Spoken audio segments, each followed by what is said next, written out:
En février 2016, les jeunes écologistes bruxellois, flamands et wallons se demandaient si c'était encore possible d'avoir une ville alternative. Nous connaissions la ville de Fribourg en Allemagne ou Bristol au Royaume-Uni. Des villes anglo-saxonnes et germaniques qui ont déjà beaucoup d'avancées sur le thème de la transition écologique, énergétique et sociale. Il faut le reconnaître, à Bruxelles, Gand ou même Liège, beaucoup d'initiatives existent telles que les potagers partagés, des Repair Cafés ou encore des milliers de citoyens qui se réunissent pour réfléchir à une autre démocratie. Qu'en est-il en France, à 500 km de Bruxelles ? Nous avons constaté à Nantes, Montpellier, Strasbourg ou même à Bordeaux que leur premier champ d'action a été la mobilité. Nous avons alors décidé de nous rendre à Grenoble pour rencontrer ces personnes qui ont changé la vie politique de la ville. Nous nous souvenons de cette écrasante victoire électorale en 2014, une liste composée essentiellement de citoyens, de mouvements de gauche et Europe Écologie Les Verts. Nous nous sommes demandé s'il ne fallait pas faire un tour par Lyon, une ville qui se dit en transition énergétique d'un côté et de l'autre côté, où des centaines de citoyens qui dans leur quartier sont à la source d'initiatives solidaires et écologiques. Deuxième arrêt, place aux citoyens, Lyon. Moi je m'appelle Marion, je fais partie de l'association Génération Cobaye à Lyon. Donc nous ici on informe et on essaie de sensibiliser les jeunes sur le cas des perturbateurs endocriniens donc, qui vont modifier un peu le système hormonal dans notre corps. Et pour cela on organise dans la ville donc, plein d'apéros qui sont ouverts à tous, jeunes, moins jeunes, afin de connecter les jeunes entre eux, de les informer. On va également dans des universités pour faire des conférences, toujours pour informer les jeunes et leur permettre d'avoir vraiment de devenir acteurs de leur santé, donc en les informant pour qu'ils puissent faire leur choix en toute connaissance de cause. On organise aussi des ateliers cosmétiques donc où les jeunes viennent et peuvent faire leur crème, leur dentifrice afin de ne pas avoir de molécules chimiques dedans. Et donc à travers tout ça, on a maintenant 40 000 jeunes connectés au mouvement et un mouvement qui grossit à Lyon et qui est de plus en plus important avec de plus en plus de jeunes qui viennent à nos apéros. Je m'appelle Camille et je travaille au Caravansérail Café, qui est un café qui est situé à Villeurbanne, donc à côté de Lyon, dans la banlieue de Lyon.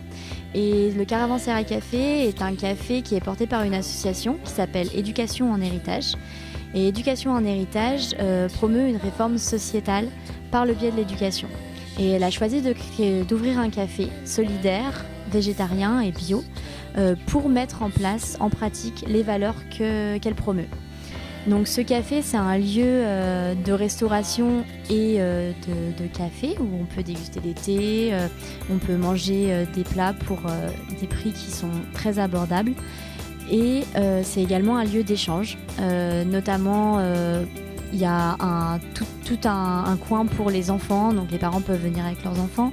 Il y a également des livres pour les adultes, il y a des magazines, il y a vraiment plein de choses qui font que c'est un lieu où on peut venir discuter, se cultiver, échanger avec toutes les personnes.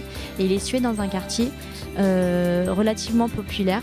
Et le but est vraiment d'amener les gens du quartier à venir ici échanger avec d'autres personnes, entre elles, pour se sentir moins isolés, pour découvrir de nouvelles choses. Et ça s'inscrit dans une ville un peu plus durable parce qu'on propose des produits de qualité, parce que c'est un moyen de connaître de nouvelles personnes, d'assister. Il y a des ateliers qui sont mis en place, des ateliers de couture, des ateliers culinaires, des ateliers, des conférences sur différents sujets. Et c'est vraiment un moyen d'avoir une nouvelle vision de la société et de la vie en général. Déjà tous les ans, elle est développée de plus en plus. Tous les ans, on a toujours plus de bénévoles pour cet accompagnement d'enfants. Et je trouve que dans la ville, surtout de Lyon, parce que c'est là où je travaille, je vois un développement et un échange culturel des étudiants et dans les quartiers un peu populaires dits populaires de Lyon, on va dire les banlieues. Et c'est un bel échange parce que beaucoup d'étudiants ne se posent pas la question de qu'est-ce qui se passe, on va dire, chez le voisin ou dans ces quartiers-là. Et donc c'est vraiment un échange que tous les ans, il y a des beaux retours et qu'il y a toujours plus de monde qui veulent accompagner et qui veulent aider son prochain en fait. Là, je fais vraiment une généralité, je parle pas de l'enfant. Aussi beaucoup sur les universités, ça permet de laisser la possibilité aux étudiants de nous dire des choses. Donc par exemple les assos, les groupes de jeunes qui veulent monter des projets. Du coup on a les moyens et le réseau pour les aider. Les dynamiques de jeunes. Ouais, en fait, c'est vraiment la jeunesse, quoi. Donc, la jeunesse, on a toujours plein de choses à dire, quoi. Et ça permet de critiquer de la bonne manière, et de proposer autre chose derrière. Alors, la Légumerie est une association sur Lyon qui invite ses habitants à venir jardiner et cuisiner ensemble pour reprendre contact avec la terre, mais aussi avec son voisin, découvrir le plaisir du jardinage et de la cuisine ensemble, voir qu'il n'est pas très compliqué de faire pousser une plante avec des légumes, voilà, une plante de tomate, courgettes ou herbes aromatiques, basilic, et qu'on peut faire de très bonnes choses avec ça. Voilà, pour avoir un peu moins besoin de commander du fast-food, une pizza, et surtout voilà, pour le plaisir de faire des choses ensemble, également en ville. Et l'avantage qu'il y a aussi à travers le jardin, c'est de refaire le lien avec le quartier, où on s'aperçoit de plus en plus que les gens ont peur de rentrer, et dès qu'ils ont franchi le pas, ils font découvrir aux enfants, et les enfants peuvent se réapproprier ce qu'est jardiner, planter une graine, l'avoir poussée, et ils sont vraiment très très demandeurs de cette nouvelle activité pour eux à laquelle ils n'avaient pas accès en dehors des jardins. Ce qui m'a plus plu dans le voyage à Grenoble, à Lyon, c'est les rencontres de façon générale, parce que ça t'apporte vraiment des informations à tout point de vue, que ce soit social, écologique, bio, tout. Donc c'est vraiment chouette de voir que la ville est à fond dans cette optique d'alternative, et donc les échanges étaient vraiment enrichissants, et ça donne vraiment une perspective nouvelle pour les mettre en application dans notre quartier ou même de façon générale.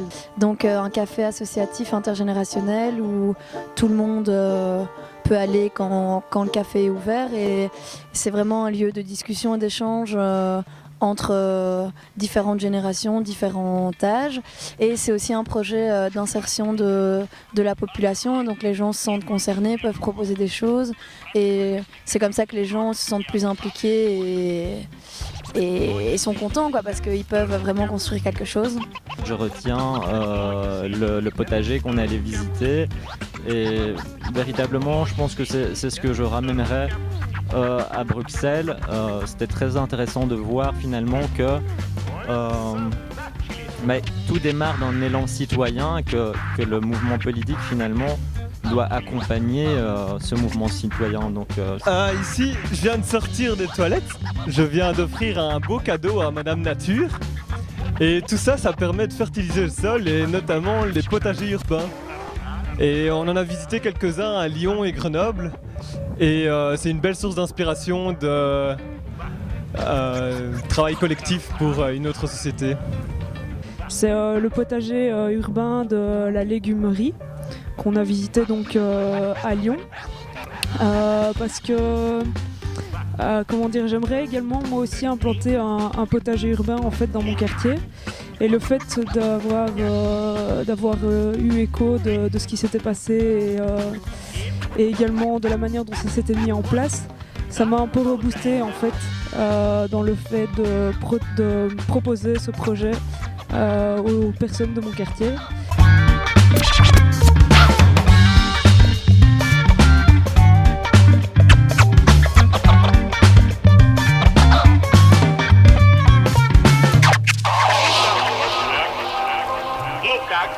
Стали крупно дышать. Отлично.